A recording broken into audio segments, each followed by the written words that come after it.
আসসালামু আলাইকুম, আমি নাজরিন সুলতানা। আজকের রেসিপিটা একটু ভিন্ন রকম। চলুন আপনাদের সঙ্গে শেয়ার করা যাক। প্রথমে একটি পাত্রে আমি তেল নিয়ে নিয়েছি। তেলটা গরম হলে দুটো তেজপাতা ছিঁড়ে দিয়েছি এবং এর মধ্যে ধুয়ে রাখা মাংসটা দিয়ে দিয়েছি। মাংসটা সম্ভবত 1.5 কেজি মতো ছিল।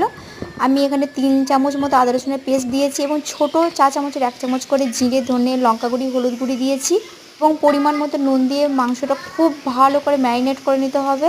খুব ভালো করে মাখানো হয়ে গেলে আমি এটি ঢাকা দিয়ে ধিমে আঁচে হতে দেব, কিন্তু মাঝে মাঝে ঢাকা খুলে মাংসটিকে নেড়ে চেড়ে দিতে হবে। এখানে আমি কিছু শুকনো লঙ্কা ব্যবহার করেছি, কিন্তু এখানে আমি একদমই জল ব্যবহার করিনি, পেঁয়াজ ব্যবহার করিনি। যদি কেউ মনে করেন যে জিরে, ধনে, লঙ্কা গুঁড়ি, হলুদ গুঁড়ি দেবো না, নাও দিতে পারেন। মাংস না দিলেও কিন্তু অনেক মজার হয়।